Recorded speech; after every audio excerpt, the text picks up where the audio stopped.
Okay, ಈಗ ಮತ್ತೊಂದು update ಬರ್ತಾ ಇದೆ ಝೀಕಾ ವೈರಸ್ ಕುರಿತಂತೆ. ಶಿವಮೊಗ್ಗದಲ್ಲಿ ಆಗಿರುವಂತಹ ಪ್ರಕರಣ ಇದು. ಬಾಲಿವುಡ್ ನಟ ಅಮಿತಾಬ್ ಬಚ್ಚನ್ಗೆ ಕಾಡಿತ್ತಂತೆ ಈ ಕಾಯಿಲೆ. ಈ ಸಮಸ್ಯೆಯಿಂದ ಗುಣಮುಖರಾಗೋದಕ್ಕೆ ಬಿಗ್ ಬಿ ಹರಸಾಹಸವನ್ನ ಪಟ್ಟಿದ್ದಾರೆ. ಶಿವಮೊಗ್ಗದ ವೃದ್ಧನೂ ಕೂಡ ಅದೇ ಮೈಸ್ಥೇನಿಯಾ ಗ್ರೇವಿಸ್ ನಿಂದ ಸಾವನ್ನಪ್ಪಿದ್ದಾರೆ. ಸದ್ಯ ಜನರ ಎದೆ ಬಡಿತ ಹೆಚ್ಚಿಸಿರುವ ಈ ಮೈಸ್ಥೇನಿಯಾ ಗ್ರೇವಿಸ್, ಹಾಗಾದ್ರೆ ಏನಿದು ಮೈಸ್ಥೇನಿಯಾ ಗ್ರೇವಿಸ್, ಇದರ ಲಕ್ಷಣ ಏನು ಅನ್ನೋ ಪ್ರಶ್ನೆ.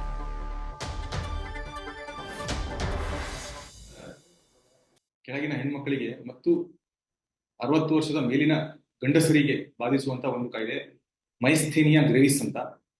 ಏನಾಗುತ್ತೆ ಇದರಲ್ಲಿ ಅಂತ ಹೇಳಿದ್ರೆ, ನಮ್ಮ ಮಸಲ್ಸ್ ಏನಿರುತ್ತೆ, ಆ ಮಾಂಸಗಳ ಒಂದು ವೀಕ್ನೆಸ್, ಅದು ಯಾವುದೇ ಮಸಲ್ ಇರ್ಬೋದು, ಅದು ನಮ್ಮ ಶರೀರದಲ್ಲಿ ಕೈಗೆ ಸಂಬಂಧಪಟ್ಟಂತ ಒಂದು ಮಸಲ್ ಇರ್ಬೋದು, ಕಾಲಿಗೆ ಸಂಬಂಧಪಟ್ಟಂತ ಮಸಲ್ ಇರ್ಬೋದು, ನಮ್ಮ ಕುತ್ತಿಗೆಗೆ ಸಂಬಂಧಪಟ್ಟಂತ ಮಸಲ್ ಇರ್ಬೋದು, ಕಣ್ಣಿಗೆ ಸಂಬಂಧಪಟ್ಟಂತ ಮಸಲ್ ಇರ್ಬೋದು. ಸೊ ಆ ವೀಕ್ನೆಸ್ ಬಂತು ಅಂತ ಹೇಳಿದ್ರೆ ಇದಕ್ಕೆ ಮೈಸ್ಥೇನಿಯಾ ಗ್ರೇವಿಸ್ ಅಂತ ಹೇಳ್ತೇವೆ.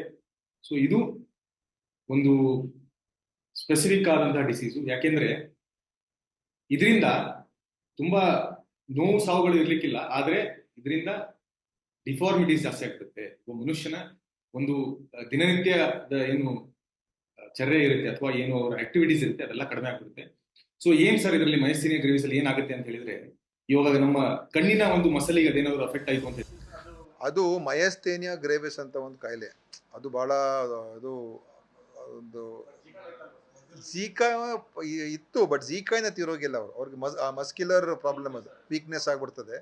ಹಿಂದೆ ಅಮಿತಾಬ್ ಬಚ್ಚನ್ಗೂ ಆಗಿತ್ತು ಹಿಂದೆ ಅವ್ರಿಗೆ ಅದೇ ಕಾಯಿಲೆ. ಅವಾಗ ಅವರು ಎಲ್ಲ ಅವಾಗ ಒಂದು ಫಿಲಿಮ್ ಶೂಟಿಂಗಲ್ಲಿ ಅವ್ರಿಗೆ ಏಟಾಯ್ತಲ್ಲ, ಅವಾಗೆಲ್ಲ ಕೂಲಿ ಅವಾಗ ಅವ್ರಿಗೆ ಅದಾಗಿತ್ತು. ಸೊ ಅದೇ ಥರ ಒಂದು ರೇರ್ ಡಿಸೀಸ್ ಅದು.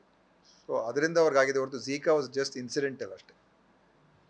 ಝೀಕಾ ಏನು ಫೆಟಾಲಿಟೀಸ್ ಏನಿಲ್ಲ, ಅದರಲ್ಲೇ ಭಾಳ ಕಮ್ಮಿ ಇರ್ತದೆ. ಅದರಿಂದ ಅಂತೂ ಆಗೋದಿಲ್ಲ, ಬೇರೆ ಬೇರೆ ಕಾರಣಗಳಿಂದ ಆಗುತ್ತೆ. ಸಿಂಪ್ಟಮ್ಯಾಟಿಕ್ ಟ್ರೀಟ್ಮೆಂಟ್ ಅಷ್ಟೇ ಅದಕ್ಕೆ. ನ್ಯೂಸ್ ಫಸ್ಟ್, ನಿರ್ಭೀತಿಯಿಂದ ನಿಮ್ಮ ಪರವಾಗಿ.